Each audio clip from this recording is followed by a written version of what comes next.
Time Football is back for another episode. And today we are going for something slightly different. Mm, So essentially, we've seen some of the squads that have been announced for the Euros. And we've decided we're going to take some of these that have been announced, mm. talk a bit about the selections, because there's some omissions that are pretty questionable in some of these. 100%. And we're also going to do our ideal starting 11 for each of these teams. 100%. And today's episode is going to focus on one team, and the next episode will focus on another. So we're going to do Yeah, slightly shorter episodes, trying something out here, you know? definitely. Um, so yeah, let's go for it. And today's team is it's A team, mine. a team close to Newcastle's hearts, who It's actually my could. team. That's who I hope could have a good tournament, but I'm still skeptical. Um, but it's Germany. So today's team is Germany. The starting lineup ideal is going to come later, but right now, let's look at the squad list, mate. I mean, should we start with the goalkeepers? I mean, he's picked four. I think this is probationary, if I'm correct, right? Yeah, I think it's a total. I think he chose 20. I think he chose 27, so he's gonna get rid of one. So it's Yeah, gonna I think he's be one. getting rid of one. Yeah, he's Well, gonna get I expect him to get rid of Oliver Baumann if he gets yeah, rid of probably anyone. it has to be. New ball, I really like. But yeah, Nubel's had a very good season. Ter Stegen has had a very good season. And Neuer's, he's still Neuer. Yeah, So it's fair enough selections in the goalkeepers. yeah, I agree. But looking at the defenders here, um, you know, there's some no-brainers, obviously. Yeah, Rudiger, Ta, Schlotterbeck's had a good season. I am kind of disappointed that Homos was not brought up I agree. because I think he should have I, been. I know he's technically retired from the national team, but it doesn't hurt to call him up, I I agree. think, in this situation. I think the one that I think all these defender picks are really like these are all good like defensive picks. I really like Mittelstadt also. I really like Mittelstadt. I think he's very very quality. Mm, Oh, you don't like I, I, I prefer Raum, if I'm Ram is being better, but honest. Mittelstadt deserves to be called up given his form. I do really like. No, he deserves to be called up. But I mean, we'll get into this later. Yes, for But sure. like a lot of people are calling for Mittelstadt to start. And I'm a bit skeptical about that one No, that's fine. because from what I've seen, at least in the friendlies, Mm. he's very one dimensional. And so, I don't know. I don't know. I find David Raum a better defender than he is, if I'm That's true. being honest. I think Mittelstadt. So Well, of course, we'll talk about that later. yeah, Uh, we'll talk about it later. But looking at these defenders, and then Joshua Kimmich has been put under defense slash midfield, which is fair enough because I expect him to play right back, if I'm being honest. yes, as he should. That's his best position. His best. I think. I mean, it depends who he's up against, though, because I he get. I think he's most profitable as a right back. I just think that. I think so too. But thank God Vinny's not in Europe. Thank God Vinny's Brazilian because if he went up against Vinny at the Euros, he'd have a rough one. I think Kimmich would have a rough one there. Mm. Um, but now to go a bit into the midfield. Yeah, this is a good talking point. Um, Alexander Pavlovich is an interesting choice, isn't it?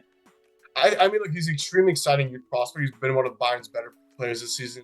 Very difficult season. Yeah, yeah. But does he deserve the call up compared to say a Brandt or I'm trying to think of others who weren't called up or who were left out. Um, I'm mostly thinking of Brandt here or Emre Can even. Yeah, true. Um, Well, here's the thing. I think Brandt is not the fairest comparison because Pavlovich is more of a defensive-minded midfielder. I agree. I think he picked him for a specific reason. Yeah. The thing is, people are questioning why Brandt was not selected, Mm, which is fair enough because he's had a pretty good season. right. Um, but if you look at the other players in the midfield, like Chris Führich, Tony Kroos, Florian Wirtz, Yeah. Musiala, Ilkay Gundogan. They're similar styles of players, Right. you know? I think, So and I think you also have to take Robert Andrick. He's had a sensational season with Bayern. Robert Andres needs to be there. I Yes. mean, again, this is foresighting. I think he should start, That's if gonna be I'm being interesting. honest. He's been on really good form. I can see it. Look, He, I like. he is great. I love also. This is going to continue the theme of how many Stuttgart players I love. I love Furyk. I think he's fantastic. Furish needs to be there as well. I think he's had a great season. Fantastic I season. love watching Furish play. So He's very creative and very fluid, which I like a lot. And he reminds me a bit of Verts in many ways, but more. I guess he has that more agile feel around him when he's playing, when he's dribbling, and so he slightly has I guess a similar sort of look, but more of an edge in terms of like that agility and that capability to skip over tackles that Verts has, but I feel like Furish has it a bit more. So it's a good selection, I feel. Final selection I want to highlight is Pascal Gross because I really think he's a very underrated player. Gross needs to be there as well. Needs Definitely. to be there. He's quality. He's very what's the word I want to use? He's one of those ones that he's very like got good football IQ. He really has good football IQ. He does. Really good. Oh, he definitely does. Really good. I mean, yeah, but then like some say like Goretzka should have been selected. I don't particularly agree with that. I love Goretzka on his best form, right? But he's had a few injuries here and there this season. I think he looks very much overrun in that Bayern midfield. He looks very much. I think so. And I think Konrad Leimer's done such a good job in that Bayern midfield that it's kind of overshadowed him now. So I understand omitting him at this point. I agree as well. I think Emre Can is more of a shout to my view than Goretzka because I think Emre Can has had a better. I would agree. So I would agree. I'm not particularly the biggest fan of Emre Can, but I think in terms of form, he's been better this season. So yeah, the midfield in general is pretty good selections, I would say, even for some of the omissions. Definitely.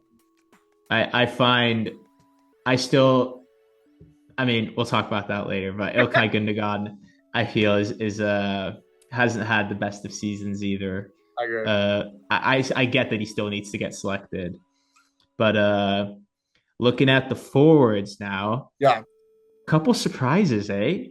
Definitely. Dennis Undav I really like, and I think he definitely deserves to be called up because he's been very in that Stuttgart team. Understandably, the real starlet, of course, is Guirassy because of his season. But if you actually look at Undav, he has better goals per minute ratio, I think, than Guirassy because especially doing it off the bench, which is very impressive. So I really like Undav, so I'm really happy for him for that choice. Yeah, I think that's a pretty decent shout. I mean, the thing is with this forward line is Kai Havertz is there. Thomas Muller's there. Thomas Muller, maybe 10 years ago, you could put in as a striker and he'd do the job well. Obviously, he did it. He did it in 2014. Definitely. You know, but like now, I think if you put him up top, he's not going to be as efficient. And Havertz and Füllkrug, it might be bad to say they have a similar play, but like Havertz is very much hold up play based and combination. Füllkrug is very similar in many ways, but obviously he gets in on the head in terms of crosses. And so I find that bringing in Dennis Undav is quite nice because he's slightly more mobile than the other two who are going to start up front. And he has that capability to be deadly in front of goal. Yeah. So I think it's a pretty decent selection. Definitely. And then Maximilian Bayer, I find he's had a good season. We were talking about this before. I was slightly surprised by this one. That's fair. But looking at his season overall, it's pretty good. So why not? I think, look, he's been on fire for a Hoffenheim team. It's extremely impressive to have this. Yes. For me, look, it's definitely a bit of a surprise, but I don't think for me the only one in the squad, and we didn't touch about it much, but the only one in the entire squad that was a shocking pick, in my opinion, was Robin Koch. I think it's the only one that was a real surprise. I mean, I was gonna bring that up. I didn't want to talk too much smack about him, but I've never understood what the appeal is of pro clubs towards Robin Koch. I really don't understand it. For me, he plays like a German Ethan Ampadu.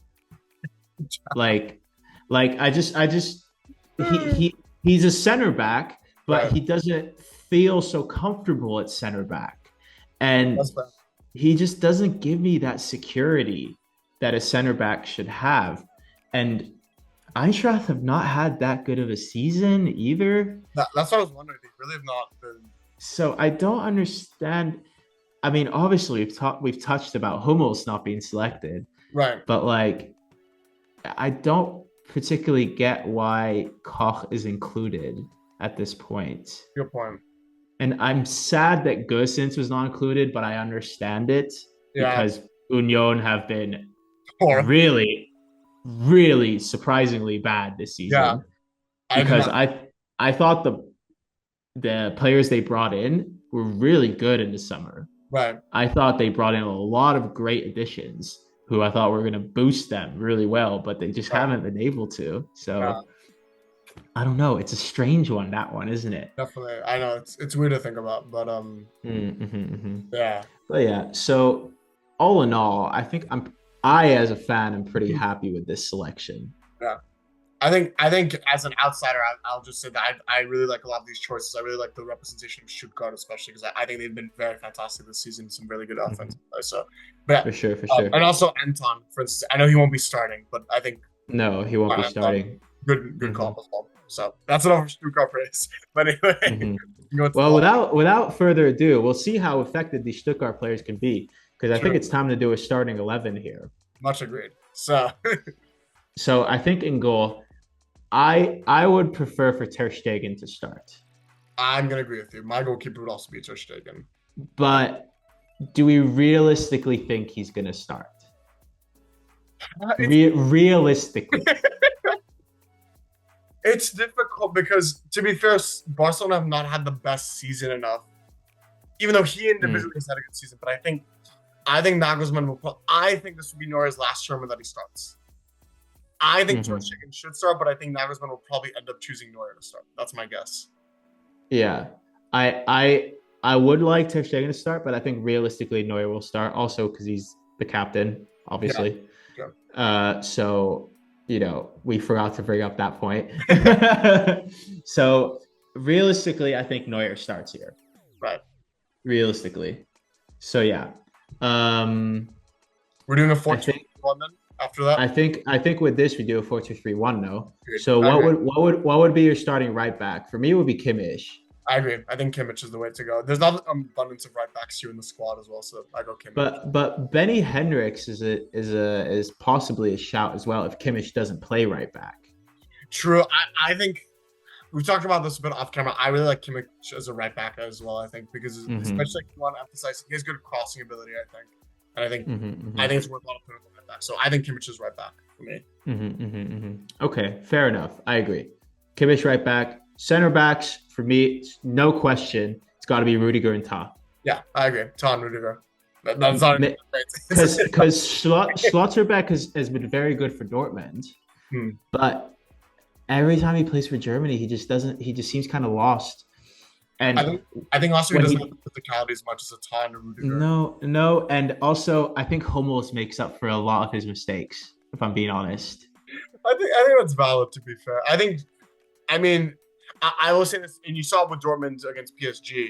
Fantastic Hummels and Schlotterbeck, but it's like there's a big dependency on Hummels in a way. So they do. I think he does have a huge dependency on Hummels.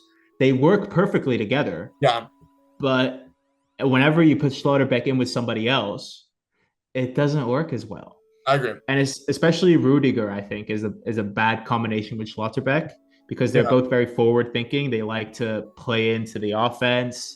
Maybe go up even here and there, and you need a bit more balance. And so, I think with this combination of Ta and Rudiger is probably more balanced. Yeah, I agree. And in terms of form, Ta has been in great form. He's been sensational. So yeah, I completely agree. So that's the two center backs, and the left back for me is going to be David Raum. I don't know if you'll think differently. It's difficult for me because David Ram has the experience more, and I think defensively it's better. I would actually lean towards Mittelstadt. I really think he brings something different. I know you're gonna disagree. I know he's very fresh. I know he's new, but I know it's friendlies, I get it, but I was extremely impressed with him in both friendlies against France and Netherlands because just offensively, the way he's like pushing up is extremely effective. So I'm gonna lean towards Mittelstadt, but again, I think this is a very but I think the thing is with Germany is there is no need for a too offensive mind win back. I think it ruins the whole thing.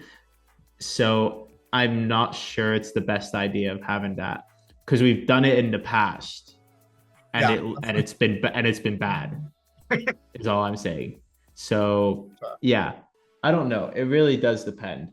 But if you look at that 4, it's pretty balanced. So are we going with Raum or Mittelstadt here? I will concede in our combined. I'll concede for Raum because he has more experience. Okay, fair enough. Now in the midfield, the 2 CDMs or 8s or whatever you want to call them. For me, it's got to be Kroos, obviously. Yeah, agreed. I would actually in this one here lean towards Andrich. It's difficult because I'm trying to imagine it because Andrich is like not the technically best. I really like Andrich, by the way. He's had a great season, but he's not the technically best player. That being said, in this 4-2-3-1 system, I think he would actually be perfect. I think it works really well with him alongside Kroos, who's much more technically gifted.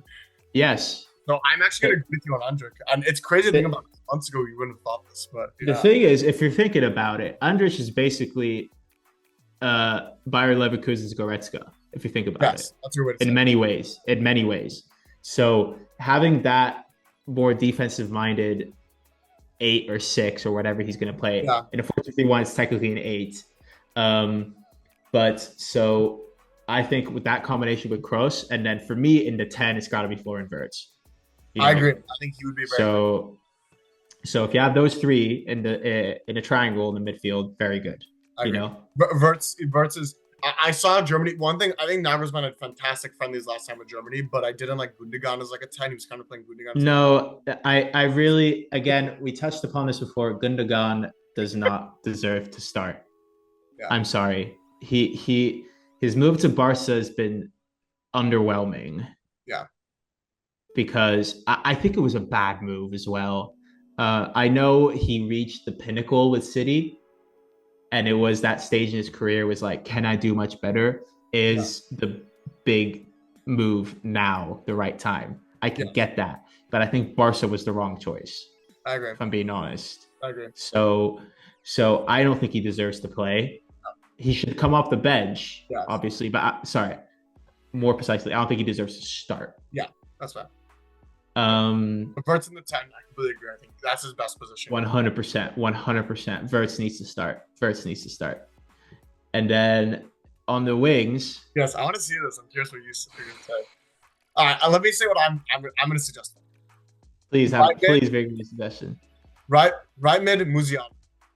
I think right mid, Musiala. On the right, I would put Musiala on the left, if I'm being honest. Who would you put on the right then? Because maybe I'm switching around the sides, but I would personally start Furyk.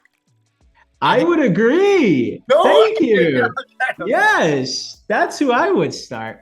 Okay. I know it's going to be Sané.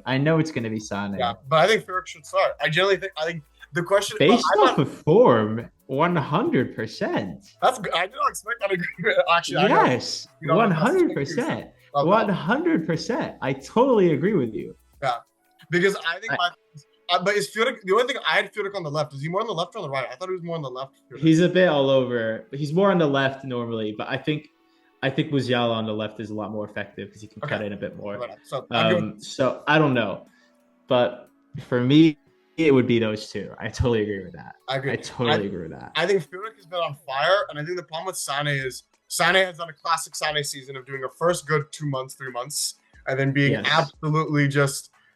What's what I want to use? Just like ineffective in some ways. I have to. Well, he didn't score for like 5 months. It's crazy, but it's Sané is the definition of like a form player. If he's on form, he's amazing. When he's not, oh my god, it's just like So. It's a gamble some coaches are willing to take because he can change a game. Definitely. On his at best any day, moment. he's sensational. On his best day, he's really sensational. But it's just like for sure. I'm gonna agree with you. I think Furyk has been on fire at the moment. I know it's surprising because many people pick Sané, but I really like Furyk, and I think he's fully deserved it because Sané's been in very not just like off form, poor form over the last 5 months, like actively poor form in my view. So I'm agreeing with you, Furyk and Musiala. I really agree. Yeah, and then in the 9, I think it's got to be Füllkrug. Yeah, I agree. It shouldn't be Havertz. It should be Füllkrug. Füllkrug is just much more. Havertz will probably start 1 or 2 of the games, but I think Füllkrug brings what a real 9 should bring. Yes, definitely. He's extremely just like, you see it in the PSG game. It's like he doesn't even get that many chances, but when he does, oh my God, is he? Yeah, exactly. It's crazy. I think he's a difference maker if he's able to get on the ball a lot. Definitely. So for me, that's the ideal starting lineup. Crazy, yeah. You know, I'm surprised we basically have the same agreement. The only thing is I prefer Mittelstadt over Ram. But apart from that, literally, I agree. Yeah, apart from everywhere else, I think we've come into pretty decent agreement here. Yeah, and I'm sure some people might be shocked about our exclusion of Sané, but I really think Furyk has been on such good form. I agree. I think Furyk should start. But hey, for our fans out there or for anybody listening, let us know what you think of this lineup, and please in the comments, don't be too harsh on us for leaving out Sané, as we've said. But we think that this is the ideal starting 11 for Germany at the Euros, based off of the squad that's selected. Definitely. But again, we're welcome to comments below. Again, we're not experts, but we're just giving our opinion. We're not experts, but we're just giving our opinion. I think we've chosen players that are, especially in form-wise, would really contribute really well to this German team. So I think we've chosen. Absolutely. So, absolutely. Yeah. So on that note, thank you for watching. We'll see you next time. See you guys next time. See ya.